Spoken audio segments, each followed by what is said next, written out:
Welcome to Tima Baller's podcast. Well, what day is it today? It is Monday.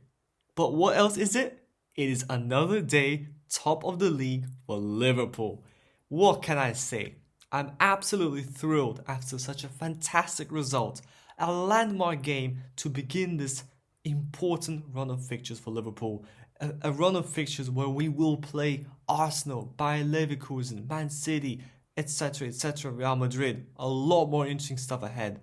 But Liverpool have passed the big test, the first big Premier League test, because all the critics and doubters and people who want to question Arne's law were kept on saying, you know, Liverpool only play teams in the bottom 10. That Liverpool haven't really been challenged. They played a very weak Man United side that got battered by Tottenham and other teams. Well, look at us now. Look at us now. We're top of the league with 21 points, 10 wins in 11, beating a Chelsea side who was really on form. And now where are Chelsea? That's right, they're down in 6th place. You know, that's what we do, Liverpool FC. We win. Yet another win for Liverpool. Absolutely fantastic as we beat Chelsea 2-1 at Anfield. It maybe was wiser to start with the scoreline, but I felt like I'm going to start with the funny bit that we're top of the league, and now we'll move on to the actual analysis, that being a close game. Really, a close game. I'm not going to try to sit here and pretend as if we destroyed them or we demolished them like last season. By the way, don't forget, 4-1 at Anfield. That happened, that really happened. But 42% possession for Liverpool compared to 58% for Chelsea. 5 shots on target for Liverpool, 2 for Chelsea, but Chelsea had more shots. So clearly, based on these statistics, but also based on watching the game, it's very obvious that it was indeed a close game. And that's how football works, really. It took me actually a pause to say that, because that is how football works. Even if you're going to win the Premier League, when we won our Premier League season, in 2020, we didn't win every single game dominantly. You will have these scrappy games where you just about get over the line, where the opposition has chances, when they do have good moments.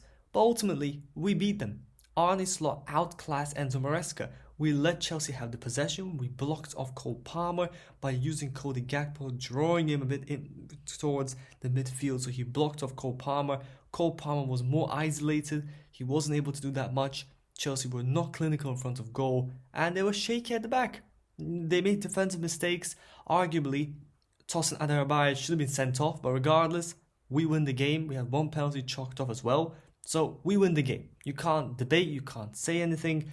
The Trent penalty on Sancho, whatever it is, come on. We can't keep arguing about refereeing things because these decisions keep on going here and there. So, of course, something will go our way, something will go Chelsea's way. Chelsea might have had a guy sent off, so I think it's fair. But let's look at the highlights of this game. And obviously the man of the match, Curtis Jones, the GOAT, won a penalty, scored a goal. Fantastic. Defending, pressing, tackling, 90% passing accuracy. Curtis Jones is actually a phenomenal player. And I'm actually very guilty of kind of starting to slightly underestimate him because he's not the most glamorous of football players. He doesn't do anything phenomenal. Like, there's nothing that Curtis Jones does that really stands out to the eye. He doesn't really score many wonder goals. He doesn't really do anything phenomenally defensively. He's not the most technically talented. He's not the quickest. He's not the strongest. But what Curtis Jones does is work for the team. And that's really important. It's the fact that he can work for the team. His passing accuracy is phenomenal. He protects the ball. He works non-stop. He will always be there trying to win the ball back and helping that midfield. And he was crucial to ensure that our midfield was as watertight as possible. And I think that he was that pivotal difference. And of course, all of us Liverpool fans will be very concerned that McAllister was benched. But Curtis Jones, he really made up for it. I'm very happy going into the season with him in backup. And this young guy deserves more starts. He's got a bright future ahead of him. And he's a Scouser, of course, and he's a fantastic player. Really funny guy as well. So respect to Curtis Jones, the GOAT. Salah silences critics, 7 goals, 6 assists in 11 games. even if you do consider the penalties nonetheless. Come on, 13 GA in 11 games. He's washed, he's finished. Every year they say that he's washed and he's still not. He still keeps on going. He's evolved his play. He's now become a playmaking, creative footballer who is phenomenal at passing. He can put balls in the box. He can score great goals.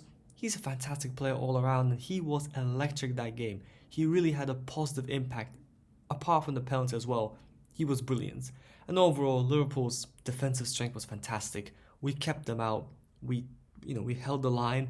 The Nicholas Jackson goal was a good one, and that was probably the only time we slipped up. But other than that, you can't blame Konate, Van Dijk, or Trent. Robertson maybe having some slightly difficult moments against Madueke, but overall, respect. And respect to Trent, by the way. His defending has gone up a notch, making far less errors, not being beaten 1v1, putting in more challenges, being way more defensively aware. I'm finally seeing that defensive aspect of Trent. Now we're actually looking at Trent saying, you know what?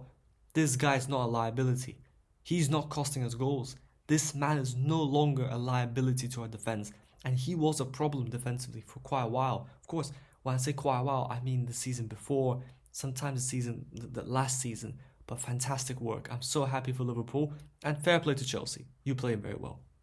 But now let's move on to... I've got a very interesting topic after this. But let's talk about Man City first. Man City beating Wolves 2-1 at the Molineux. John Stones last minute header. Again, incredible. This man, right? Seriously, last minute headers. He loves them. He loves scoring last minute headers. What a clutch player John Stones. I would never expect of all the Man City players that it's John Stones who will be giving Man City so many points. It was inevitable. When I saw this stat, I couldn't believe it. Man City 18 corners. How do you get 18 corners?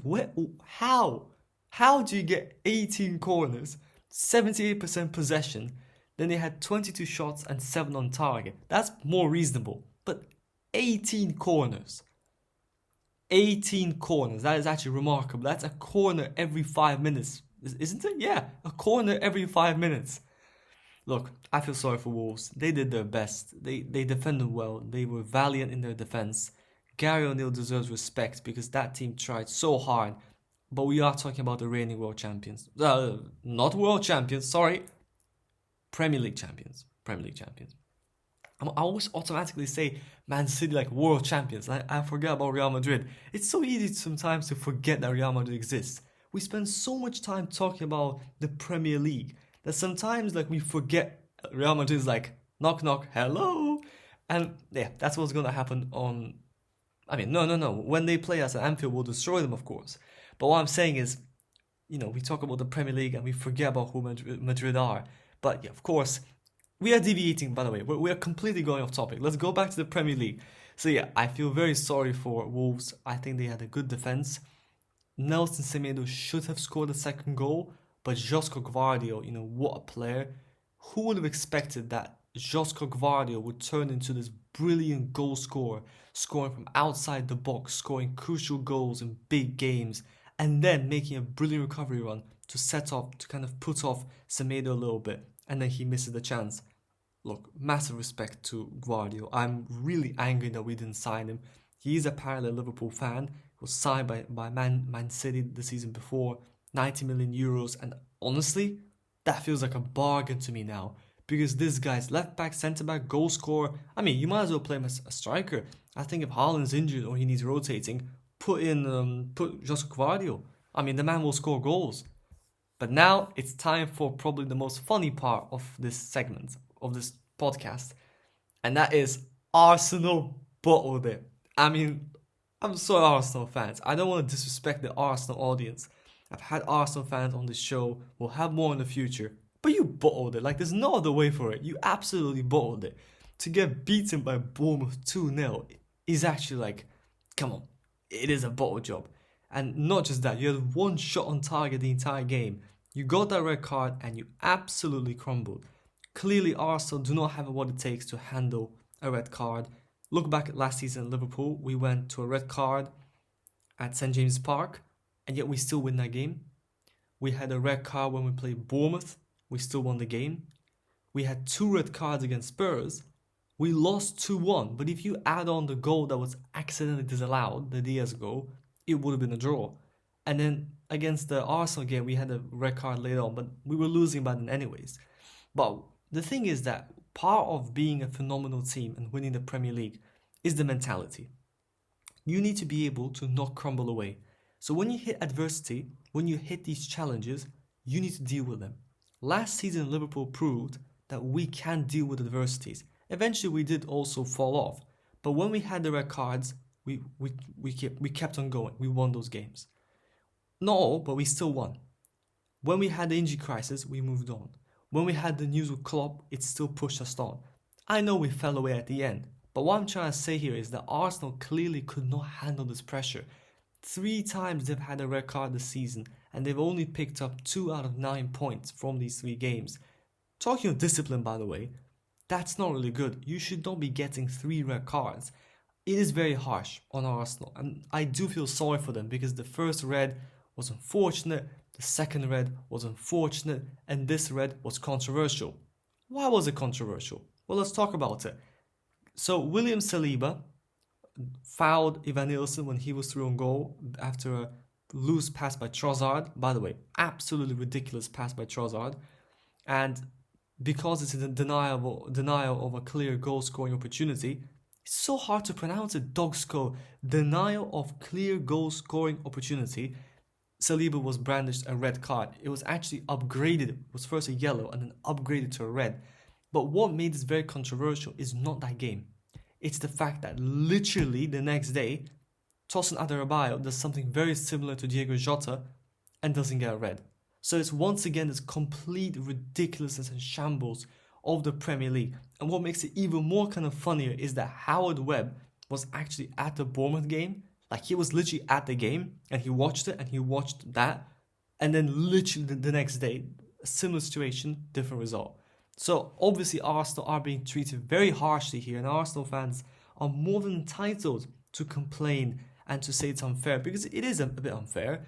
But nonetheless, that doesn't detract from the fact that they crumbled away. You need to have that mentality to win and experience.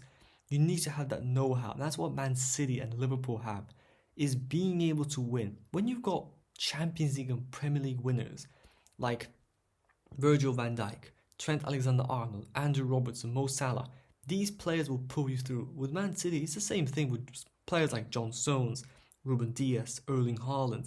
These are elite footballers who have won at the top level and won many times. And when you win so many times, you develop a mentality of winning.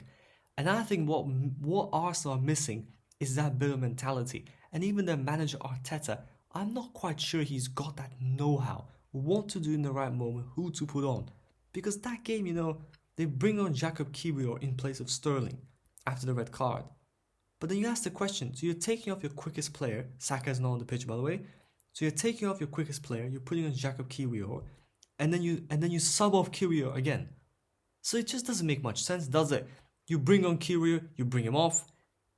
Not very logical, personally for me, but nonetheless, I feel sorry for Arsenal, and they now drop to 3rd place. Yeah, tough for Arsenal, 4 points away from title leaders Liverpool. Now going down the table, actually quite a lot down the table, to 12th place, Manchester United in a midfield battle. I mean, they're doing very well. 12th place. They are 8 points clear of relegation. Well done. Nah, I'm joking. On a more real note, Manchester United beating Brentford 2-1 at Old Trafford. They went down 1-0 after Ethan Pinnock scored a goal, but then Garnacho and Hoyland saved United. And this game is by itself actually just an ordinary game, but it all comes after this whole media storm around Manchester United.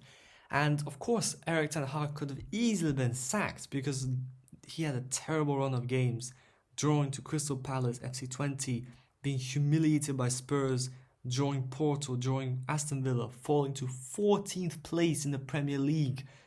Embarrassing. But then they beat Brentford. So there's obviously they can't sack him now based on this. It does seem to now be clear that he is going to be kept until the next international break at least. Clearly Ineos do want to give him time. They don't want to be rash. They don't want to act rashly and just sack him. I know in one of my previous videos I said I think he'll be sacked, But I said that because of the information I was receiving.